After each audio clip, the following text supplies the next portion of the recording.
Today we're going over the Dejavoo virtual terminal and back office. You can see here once we're logged in that we're on the dashboard with a lot of different metrics here.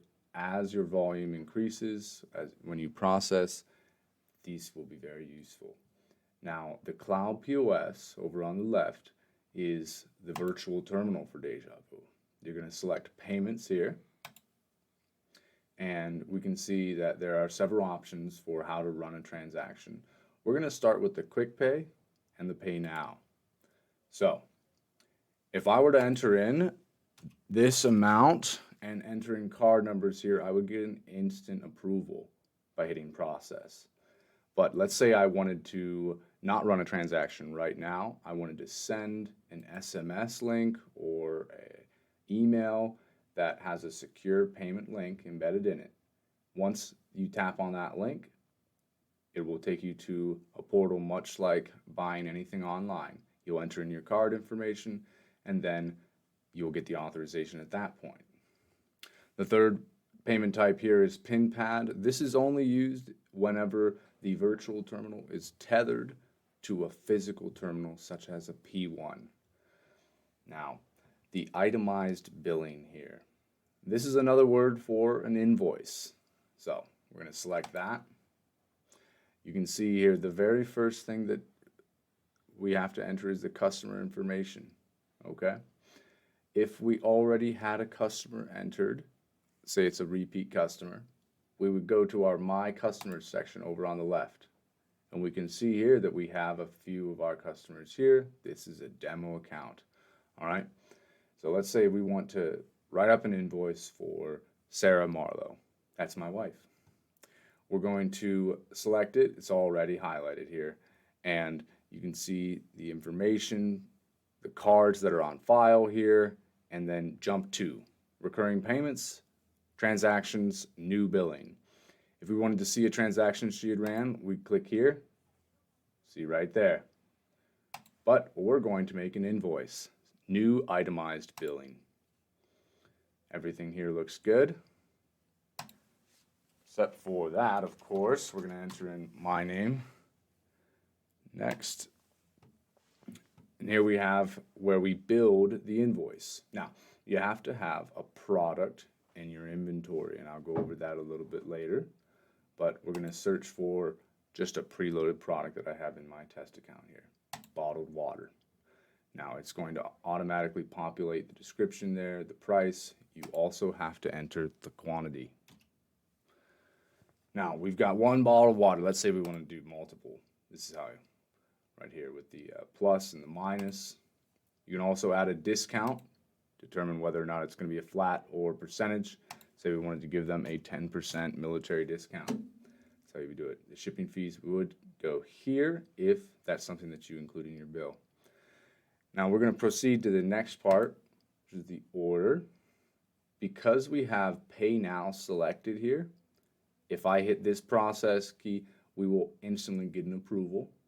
But let's say that we wanted to send our invoice to the client along with a payment link. This is very nice. You can send that with an SMS or email. We get to this screen here. We still have that itemized bill saved. We just changed the payment type. Now, the upload invoice. This has been used by many of our merchants to attach their own custom internal invoices. Most businesses that are invoicing regularly have their own template for invoices. And if they're not looking to completely abandon that, they can attach the PDF right here. And then send payment link. So this is sending it to the customer that we had saved. It's actually my email here. And when we go to that email, we can just enter in card information, pay the bill. Now, going to transactions over right above Cloud POS, we can see the most recent transaction that was ran just today. This was actually a payment link that was sent. All right. See the approval, sale. We can view the receipt again. Very nice here. We can void or refund the sale from the portal here by clicking this. You must confirm it. Let's move on down to My Customers.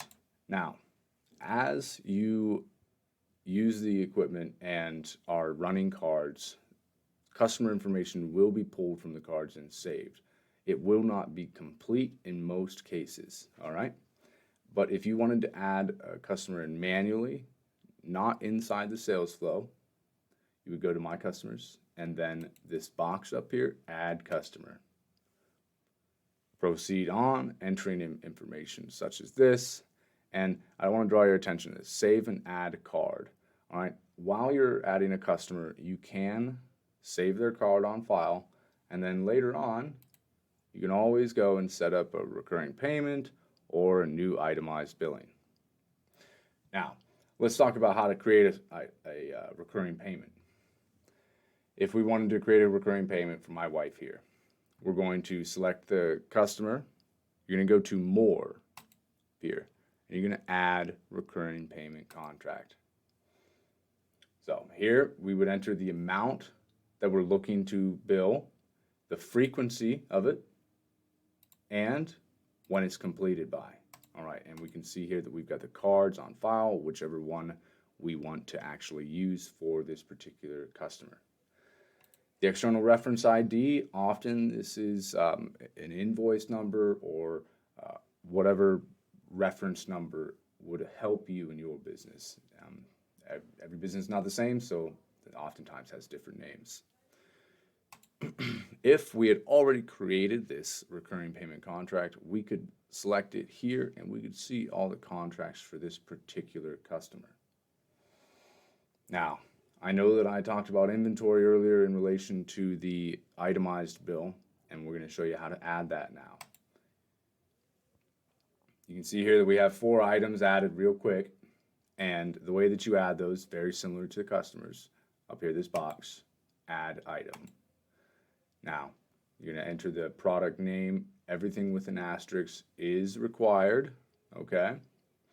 Now, the unit cost, unit product code, product name, product description. What's really important is this unit cost and product name. If you don't have product codes, you can just put it all zeros and ones. Product description, you can make that as descriptive as you want. You don't have to though. State tax, of course, can be set for each different thing. You could have a product for labor that was tax-free. You could have a product for a muffler that did include tax. Now, finally, I want to go to settings over here. If when sending invoices, you would like to have your company logo appear on the invoice, this is where you would upload that logo. Now, there are very specific requirements for the size of that logo. And if you're not able to accomplish this yourself, please don't hesitate to just send our tech support an email with the attached logo. We'll convert the file. We'll load it for you, okay? Another thing here is the integration with QuickBooks in your settings. If you're a business that uses QuickBooks, you're able to sync your card transactions real time with the Intuit QuickBooks.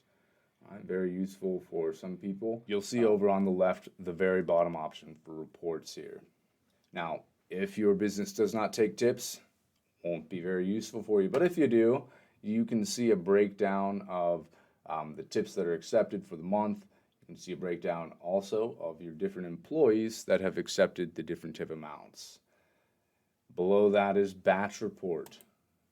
Now, I would strongly recommend, if you're interested in looking at your batches, to actually go right up here. Below Cloud POS is batches.